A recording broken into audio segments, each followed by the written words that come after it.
Assalamualaikum and hi! We are from Group 6, want to present about performance management. My name is SYAKIRAH binti OMAR. So, let's go to slide.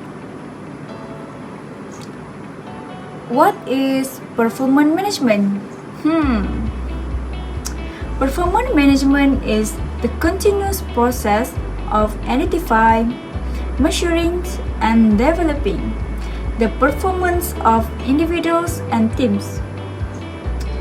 This is for aligning performance with the strategic goals of the organization. Now, let's see the first icon. The first icon is definition of business rules is like job description, like to know the purpose, the creation of the position, and also to know the objective of organization. The next icon is planning performance based on individual objective or development plans. The next icon is activity like delivering and monitoring, such as ongoing management support and ongoing review. Last but not least is assessment and reward, such as annual assessment and get reward like salaries, pay, and promotion. Now we look at the meaning performance appraisal. The summary meaning is about job evaluation. The complete meaning is about employees' job performance and also the overall employees' contribution to a company. Also, we know as annual review, performance review, or evaluation, or employee appraisal. All this for evaluates an employee's skill. Second is to achievements and growth or lack thereof. Most companies use performance appraisal for give employees big pictures feedback on their work. This is because first is to justify pay increases, second is give bonuses to employee, and the last is termination decision. This performance appraisal used at any given time but tend to be annual, semi-annual, and quarterly. A very good morning to our lecturer, Dr. Ami. I am Teh Suci from Group 6. My matric number is B06201026. So now I want to present my individual assignment entitled Performance Management. Firstly, I want to identify the uses of Performance Appraisal (PA). For many organizations, the primary goal of an appraisal system is to improve individual and organizational performance. So there are 6 uses of performance appraisal. PA is used for human resource planning. In assessing a firm's HR, data must be available to identify those who have the potential to be promoted or for any area of internal employee relation. Through PA, it may be discovered that there is an insufficient number of workers who are prepared to enter the management. The second use is training and development. Performance appraisal should point out an employee's specific needs for training and development. Furthermore, PA is also used for career planning and development. Career planning is an ongoing process whereby an individual set career goals and identify the means to achieve them. Besides that, PA is used for compensation programs. PA results provide a basis for rational decision regarding pay adjustment. Most of the manager believe that employees should reward outstanding job performance tangibly with pay increases. Next, PA is used for internal employee relation. PA data are used for decision in several areas of internal employee relation, including promotion, demotion, termination, layoff, and transfer. The last uses is assessment of employee potential. Some organizations attempt to assess an employee's potential as they appraise their job performance. Next, I want to discuss the performance appraisal process. The starting point for the PA process is identifying specific performance goals, so the management select the specific goals that is achievable. The next step in this ongoing cycle is establishing performance criteria and communicating performance expectation with employee. Then the work is performed and the supervisor appraises the performance. At the end, the appraiser reviews work performance and evaluates it. At this meeting, goals are set for the next evaluation period and the cycle repeats. Above is my presentation. Thank you.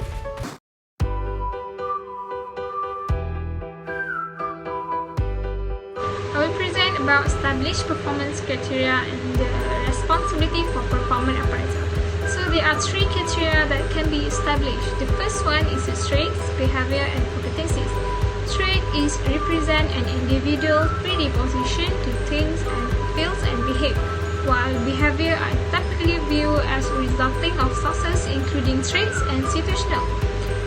Competencies refer to individuals' capability to orchestrate, apply combination of knowledge and skills. Second is a goal achievement. If organization consider a goal rather than means, the manager need to provide specific example for further employee development and achieve specific goal. Last is improvement potentials. Firms should emphasize the future, including the behavior and outcomes needed to develop employee and in the process to achieve the firm's goals. The next is who is responsibility for performance appraisal. The first one is an immediate supervisor. Supervisor will observe employee job performance responsibility for managing particular unit. Next is subordinates. Subordinates have excellent position to view their superior, and this approach will lead supervisor to become work groups and better job of managing. The third is peers and teamwork. This approach will evaluate employee, especially in a team assignment. The fourth is the self-appraisal. Employee need to understand their objective and the criteria used for evaluation. Then customer employee. Customer behavior determines firm's degree of success. An organization use this approach because they demonstrate a commitment to customer. And the last is a 360 degree. So people are around the employee whose performance is being judged may provide input, because multiple raters makes the process more legally defensible. That's all for me. Thank you. Assalamualaikum. My name is SYAKIRAH binti AZLAN, P0620100472. I want to explain about performance appraisal period. What is performance appraisal period? Performance appraisal period is the process of evaluating and documenting an employer's performance with a view to enhancing work quality, output, and efficiency. There are three functions.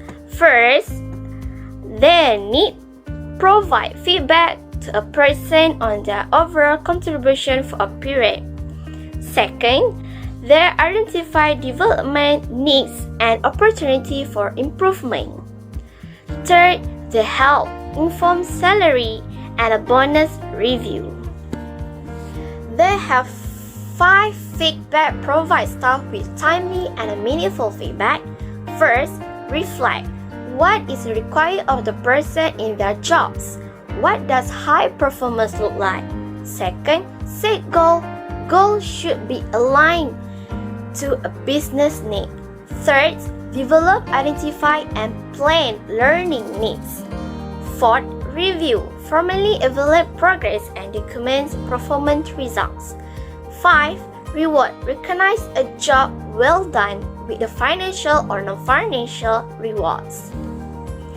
Second, describe the various performance appraisal methods. There have 6 performance appraisal methods. First, management by objective, MBO. Second, 360-degree feedback. Third, assessment center method. 4th, behavior anchored rating scale bars. 5th, psychological appraisal. Lastly, human resource cost accounting method.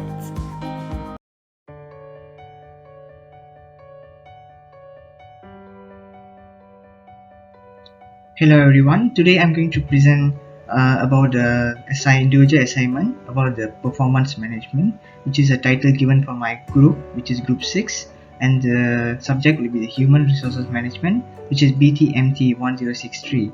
And the subtitle which is I'm going to discuss is problem in performance appraisal, and my name is Sockanathan KRISHNA, and my metric number is B06 2010 481. The next is problem in performance appraisal. I'm going to discuss about this. Okay, there's 3 problems, and we start from appraiser discomfort. Okay, appraiser discomfort, which is managers have a lot of loaded the time paperwork, difficult choices, and discomfort that often accompanies the appraisal process. Going through the procedures cuts into a manager's high priority workload, and experience can be especially unpleasant when the employee in the question has performed well. And next problem, which is employee anxiety. Okay, let's see what is employee anxiety, which is that the evaluation process may also create anxiety for the appraised employee. This may take the form of the discontent, empathy, and turnover.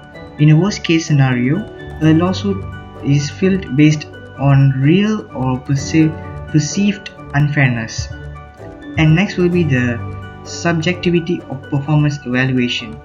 What is this? Actually, a potential weakness of performance appraisal methods is that they lack objectivity. For example, commonly used factors such as traits, behaviors, and competencies are virtually impossible to measure with objective measures. There's also a rating errors. What is rating error? In a performance appraisal, difference between a human judgment processes versus objective, accurate assessment uncovered by biased, prejudice, or other subjective extraneous influences. There's a four errors in the rating error, which is bias error, contrast error, error of central tendency, and error of leniency of strictness. We will start from bias error.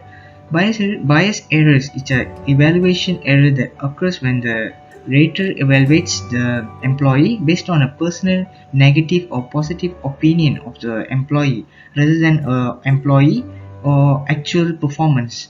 There's 4 ways supervisors may bias evaluation results are: first impression effects, which is an initial favorable or unfavorable judgment about the employees which is ignored or distorted. Next will be positive halo effect or halo effect. Evaluation of that occurs when a manager generalizes one positive performance feature or incident to all aspects of employee performance, resulting in a higher rating.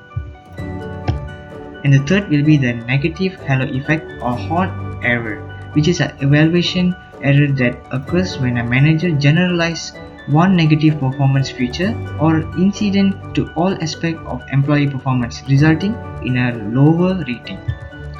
And the last one will be the illegal discriminatory bias. A bias error for which is a supervisor rates member for his or her race, gender, nationality, or religion more favorably than member of other classes. Okay, next will be the central tendency error, which is an evaluation appraisal error that occurs when the employees are incorrectly rated near the average or middle of a scale. And the third will be the contrast error, which is a rating error in a rater. Example, supervisor compares an employees to rather than specific explicit performance standards. And fourth will be the error of leniency or strictness, which is raters sometimes place every employee at the higher or lower end of the scale regardless of actual performance. With a leniency error, managers tend to appraise employees' performance more highly than the really rated compared with the objective critique. And that's all from me. So thank you so much for giving the opportunity to discuss about this individual assignment. So thank you. Hi everyone, my name is Yong. I'm from Group 6. Today I'm going to present the topic Performance Management and Appraisal. So I'm going to talk about characteristics of an effective appraisal system and legal considerations associated with performance appraisal. Next, characteristics of an effective appraisal system. First, job-related criteria. Job-relatedness is the most basic criteria needed in employee performance appraisals. Second, performance expectations. Employees must understand in advance what is expected of them.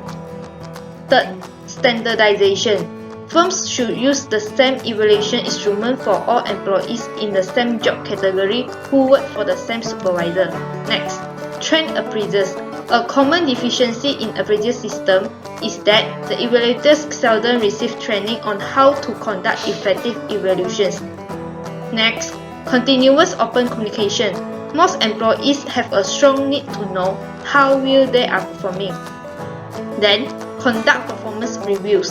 In addition to the need for continuous communication between managers and their employees, a special time should be set for a formal discussion of an employee's performance. The last one is due process. Ensuring due process is very important. Next, legal considerations in performance appraisal (PA). First, it is important to say that legally defensible PA system should be in place. Second, PA system keeps manager from directing or controlling a subordinate career. Third, PA system should be reviewed and approved by someone or some group in the organization. Next, the evaluator must have personal knowledge of the employee's job performance. Lastly, the system use predetermined norms that limit the manager's discretion. That's all from me. Thank you. Hi everyone, I'm Ting Pei Ying and my matrix number is B0620102449. I'm from Group 6, BTech Section 1 Group 1, and today I'm going to present about the performance management and appraisal. This will be the mind mapping of the topic. We will explain about what is appraisal interview and how the appraisal interview should be conducted and the guidelines for conducting appraisal interview. And for next, we will also explain about how the performance appraisal is affected by the country's culture. So for the first, what is an appraisal interview?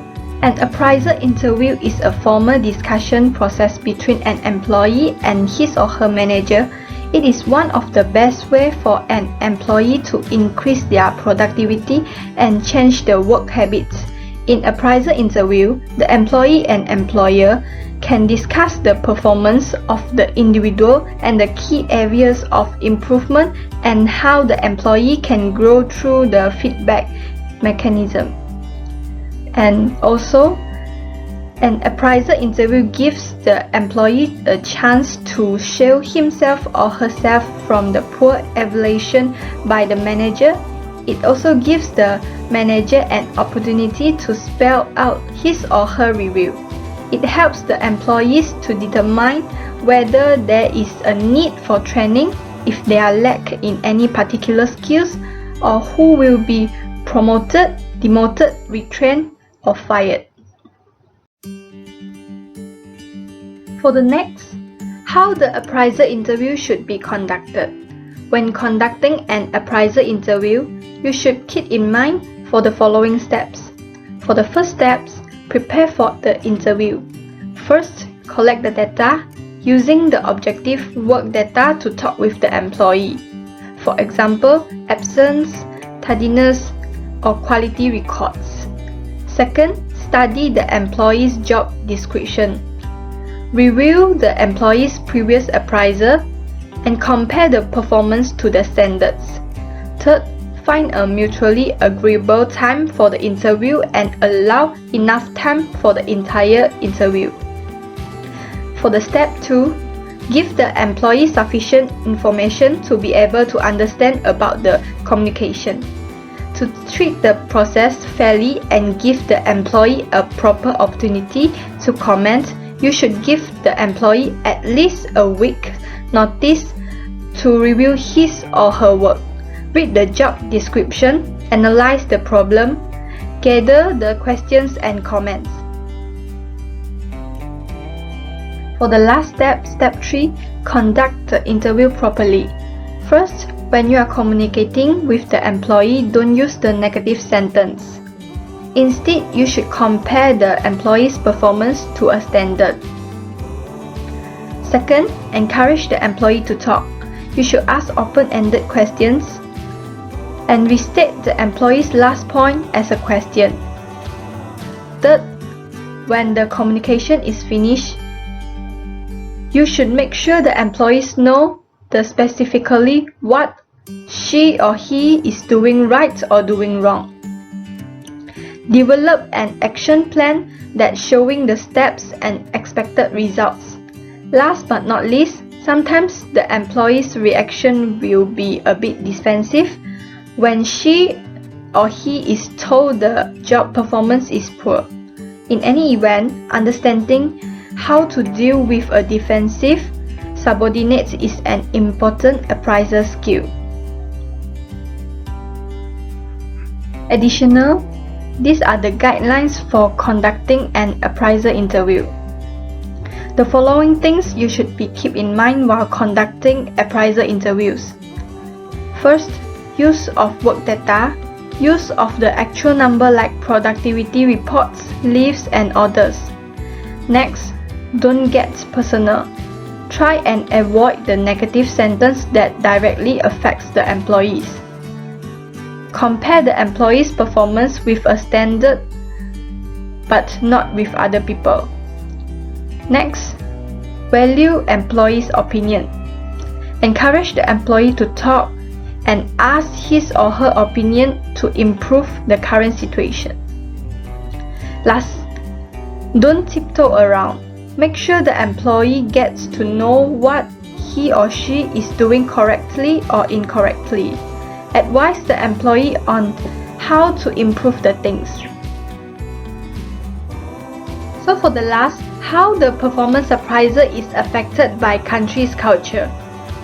The performance appraisal system and the premises of which they were based that have been formed and regarded as effective in the United States may not have the same transferability for effectual utilization in other countries or cultures.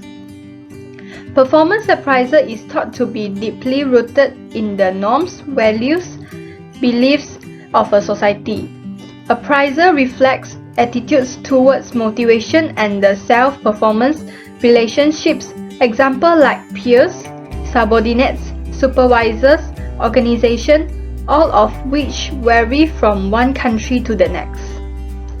Therefore, appraisal should be in conjunction with cultural norms, values, and beliefs in order to be operative. The deep-seated norms, values, and beliefs in different cultures will affect the employee motivation and perception of organizational equity and justice. In effect, a performance appraisal system created and considered effectual in one country may not be an appropriate assessment in another cultural region. For example, some countries and cultures value the trait of assertiveness and personal accomplishment, while the others instead place more merit on cooperation and interpersonal connection.